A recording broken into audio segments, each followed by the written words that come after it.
What's up guys, my name is Ace, and week 1 of the Black Ops 6 beta is over, or at least it should be. This is a pre-recorded video. Who knows, maybe they'll extend it, although I don't think they will. But in either case, today I wanted to share my week 1 feedback video. So I've just been collecting a list of every little thing I've been noticing as I've been playing the game that I think could potentially be improved or needs some fixes to. Now keep in mind, this is a critical feedback video, not a balanced review video. So I'm not going to be talking today about the things I like about the Black Ops 6 beta. This is essentially just me sharing my list of feedback for the beta. So just to be clear up front here, I definitely had more fun than not over the past weekend with the beta, and I'm definitely looking forward to the next one as well as launch for this game. And I do think there's a ton of potential here. There's just a good handful of things that I picked out that I would like to see some improvement with. I also feel the need to mention here before we get into the list, some of the things on this list will be very subjective. It's just things that maybe I don't like, but other people may like. So just be prepared for that. Not all of this will be objective issues with the game. And let's dive into it with the first section here, which are some of the bigger issues that I feel really need some work.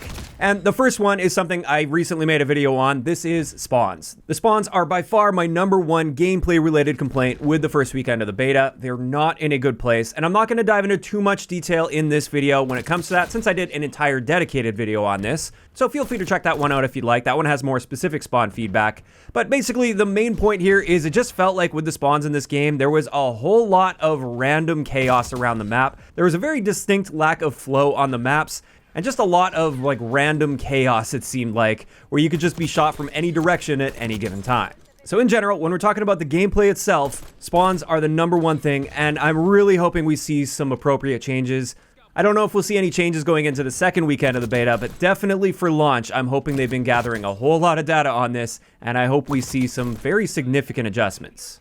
Next up, when it comes to big issues from the beta, connection inconsistency. I've been getting bounced all over the place when it comes to my connection on a game-to-game basis. One game I'm on the West Coast, another game I'm on the East Coast, the game after that I'm in Europe. And it seems like there's no rhyme or reason to this, and it's just bouncing all over the place for me. So my ping will be 30 milliseconds one game, 110 milliseconds the next game, 70 milliseconds the game after that. It's just all over the place, and it's been leading to a horribly inconsistent experience for me, and it's one of my biggest frustrations throughout the beta as well.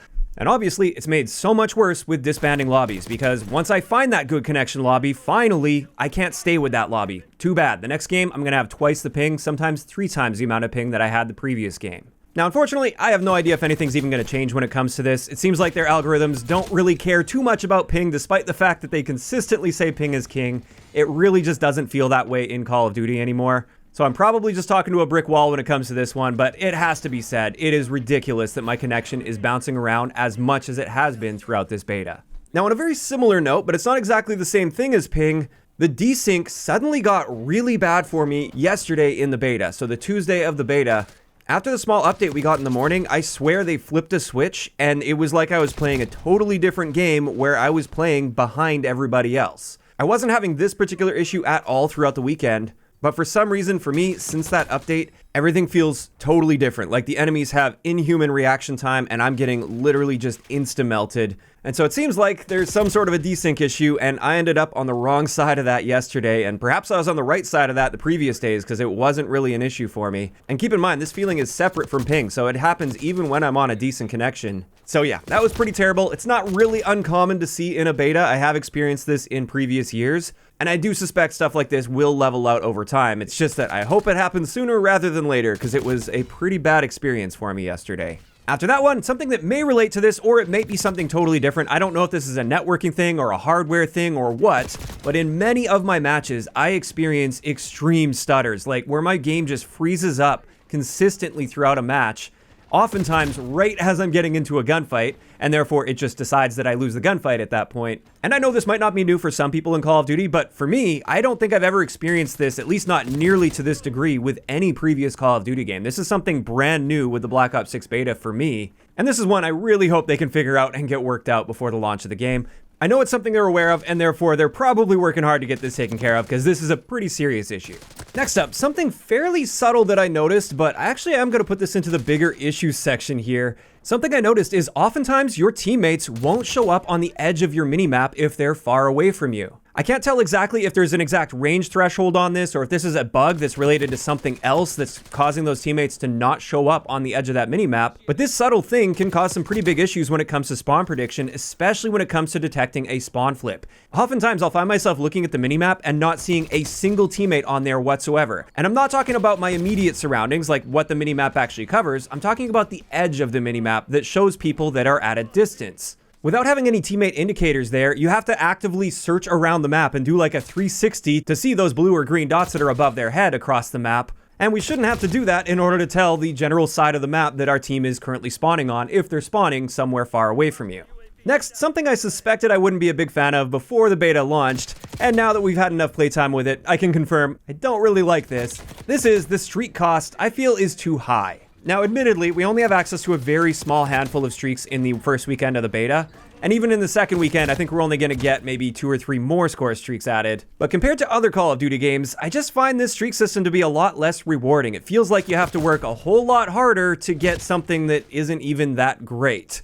Now, I think one of the big things they wanted to focus on this year is reducing streak spam. And I think this does that pretty effectively, but coming off of older Call of Duty games, like I said, it just doesn't feel very rewarding relative to what we normally expect in Call of Duty. So I hope this is an area where they're willing to maybe make some adjustments, and if they don't, then at the very least, can we get streak looping? With the current streak costs especially, I don't think streak looping would be an issue whatsoever. Because in my experience at least, I don't think many people are getting enough score in a single life to even loop through their streaks multiple times. So in that odd case where they might be able to do that, maybe they should at least be rewarded for it. Next up, on the topic of balancing rather than like objective broken things, the Recon Specialty. This is the one you get when you use 3 blue perks, and it's the one where off spawn, you can see enemies highlighted through walls in real time. And then in addition to that, you get the high alert perk built in. For me at least, in the state that it was in throughout this first weekend of the beta, I think it's a little too much and could maybe use some adjustment. Like when it comes to that wall hack ability when you first spawn in, maybe that should just be a snapshot of where the enemies are in one given moment where it doesn't follow them, you don't get to see the direction they're moving in or anything, but you get some locational data at least.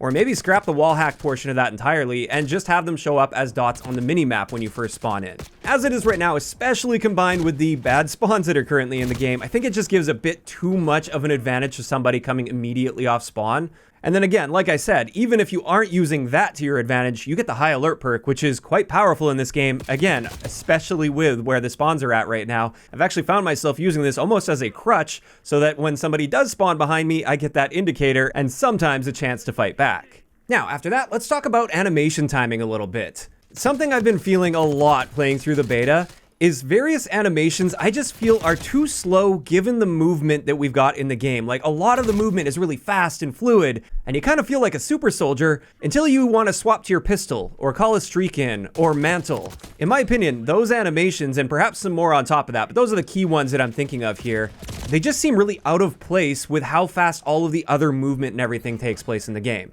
Now, I do understand the Fast Hands perk was leaked, and that one may be coming for the second weekend of the beta, and if not, it looks like it is going to be coming for launch at least, and that should improve those animation timings. But honestly, even by default, I think some of these base animations should be a little faster than they currently are. If they don't do that, I kind of fear that Fast Hands will end up being a bit of a crutch perk for a lot of players. Now, on a somewhat similar note, I talked about calling in streaks a bit there. Something I noticed throughout the beta is oftentimes I just can't seem to call my streak in. I don't know if it's like you can't call streaks in while sprinting. Sometimes that's what it feels like. But then again, I'm pretty sure I have called streaks in while sprinting, sometimes at least. But oftentimes I just find myself spamming that button trying to call my streak in and it's not working. So I have to like stop and stand still for a second to call that in. And that just doesn't feel right. It feels really buggy. So I hope that's something they can take care of as well. Then something I talked about in my initial impressions, and I stand behind it still after the first weekend of the beta, this is the camera animation when you die. In my opinion, this camera animation is just very jarring, very janky, and can lead to a bit of a feeling of motion sickness.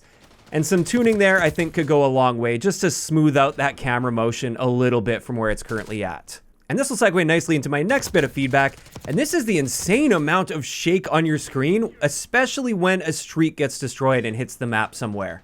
Admittedly, this isn't something that's happening all the time, but when it does happen, it's insane, and if you happen to be aiming at an enemy at that moment, well, you're not going to be hitting that enemy. It's just a crazy obstructive amount of screen shake, and way overboard in my opinion. Next, a really specific thing with burst guns in this game, or the one burst gun we have right now, the SWAT 556. I personally really like the gun, but one thing I'm not a fan of with burst guns is shot queuing. So if I pull the trigger immediately after a burst that I fire, then that queues up the next burst. And even if I pulled that trigger really early on in the previous burst, it's still gonna fire that next burst for me. And this means I just often find myself firing that extra unnecessary burst after the fact that I didn't mean to fire, but that shot queued up so far in advance that there was nothing I could do to stop it. Now, I think some level of shot queuing with that is fine if you just want to make sure that you're spamming it at the maximum fire rate, so you're constantly spamming that trigger. Sure, a little bit of shot queuing's fine, but I think in the current state, it's just way too forgiving with that, and leading to too many unnecessary additional bursts fired. I know it's a super minor thing, but I think worth pointing out. And since we're talking about weapons, I just want to briefly mention weapon balance here. Obviously, the Jackal has sort of taken over the first weekend of the beta, and it's likely that some tuning is in order for that SMG. However, I'm really hesitant to call for like massive weapon changes at this stage because we only have access to such a small handful of weapons at this point, and we don't know how they're going to interact with the other weapons that we don't have access to yet. So it's kind of hard to give specific feedback on what I'd like to see changed. Like, the one thing that pops into my mind here is I do think probably a range nerf is what's necessary for the Jackal. But again, I don't know how this stacks up against all of the other SMGs that are going to be in the game down the road. And who knows, maybe the Jackal isn't even that great when you compare it to those other ones that we don't have access to. So we'll have to wait and see on that one, but I wouldn't be surprised if we do see some slight nerfs to the Jackal between week 1 and week 2. Next, something fairly minor, but it has been a little bit annoying, teammate collision. I feel like this is a fairly common complaint in Call of Duty, and I would say it's been even more impactful in this one because of the Omni movement, all the sideways sprinting and diving and sliding and stuff. I feel like every time you bump into a teammate, it just throws all of your momentum off, and so it would be nice to see that tuned back just a little bit. Next, I have some feedback that has nothing to do with gameplay directly, but still want to bring it up here.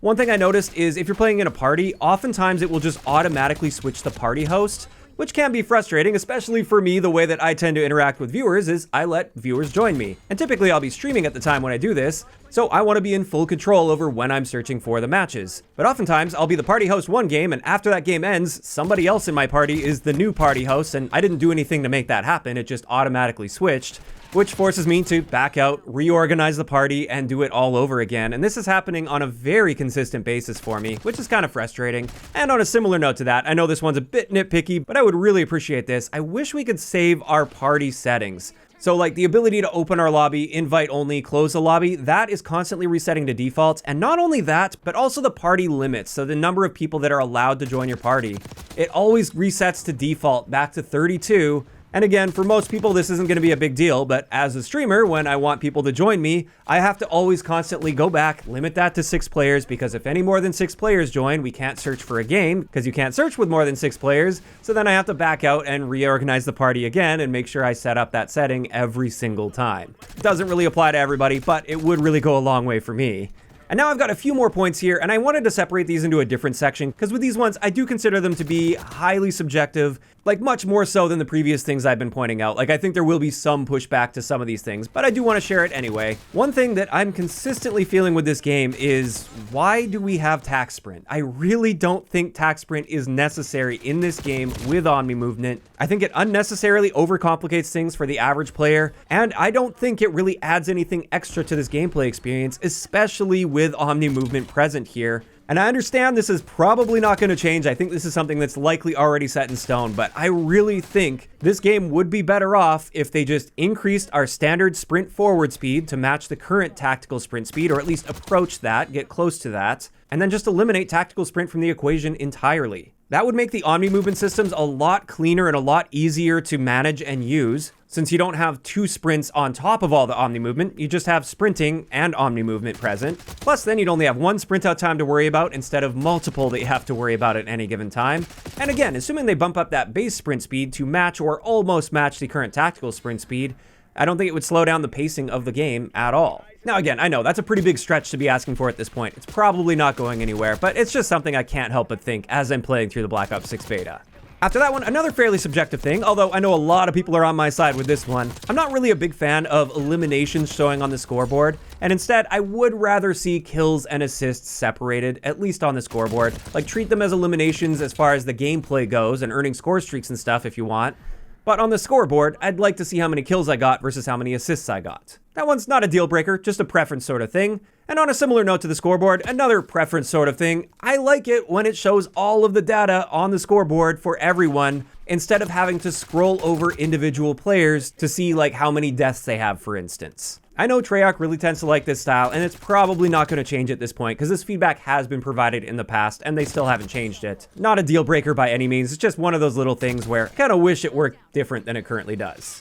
Next, something I really would like to see in this game, and I'm hoping it's something they'll consider adding, this is a kill counter that shows what your current streak is every time you get a kill. It's such a minor feature, but for me, it really goes a long way. I really do enjoy having that in the game, and it's something that I've loved in every Call of Duty game that has added it, and I'm really finding myself missing this as I'm playing through the Black Ops 6 beta, and it would be great if they could even just add this as an option to turn on if we would like. And this just leaves us with one final section here I wanted to talk about a little bit, and this is the map design. Now, initially, my impressions of the maps were that overall, I liked the variety of theme and setting, and they did seem to be pretty decent. Now that I've had more playtime with them though, I have started to notice some flaws with the flow on some of these maps, and I realize a lot of that, maybe even most of that, is due to the spawn design rather than the inherent map design. However, while playing, I can't help but think that there are certain things about the maps that just aren't quite right, and it's hard to put my finger on every time, but just a couple examples. For instance, that big power position on Scud, in the middle of the big dish there, I just feel like that area is a little too head glitchy. Like, it's fine to have a power position that has a good overlook on the map, but it not only has that, it also allows players up there to essentially head glitch on that. And I do think that's a bit of an issue. I think there should be a little more risk attached to using that power position because it is such a rewarding position. Then on the map Skyline, for instance, I just can't help but feel that something is off with the pool side of the map. Like, it's really awkward to try to navigate around that area. Like, perhaps there should be another method of getting up to the second story from somewhere around there just to open up that route a little bit more. Maybe have like an outside route on some scaffolding or something that goes outside the map a little bit and just opens up another small risky lane that you could potentially take just to provide a few more options in that area. I'm not too sure exactly. Those are just a couple things that popped into my head, but I just feel like something is off about that side of the map that makes it really difficult to navigate, and it funnels a lot of the fighting into one single lane, and it can feel quite limiting. And I'm not even saying that I absolutely hate Skyline or anything. I just feel like there's still some room for improvement there somewhere. And with that, I think that's a good place to wrap this up. That's a pretty solid list, I think, of feedback that I was able to gather throughout the first weekend of the beta. Perhaps I have missed some little things here or there, but for the most part, those are the ones that really stood out to me that I was taking note of as I was playing throughout the beta. And this is where I'm curious to hear from you guys in those comments down below. How did you feel about the first weekend of the Black Ops 6 beta overall? And do you have any other specific bits of feedback for the beta that I didn't provide in today's video? If so, please let me know in those comments down below. If you enjoyed the video, a like rating is always appreciated, and don't forget to subscribe for more if you haven't already. I'll talk to you guys next time.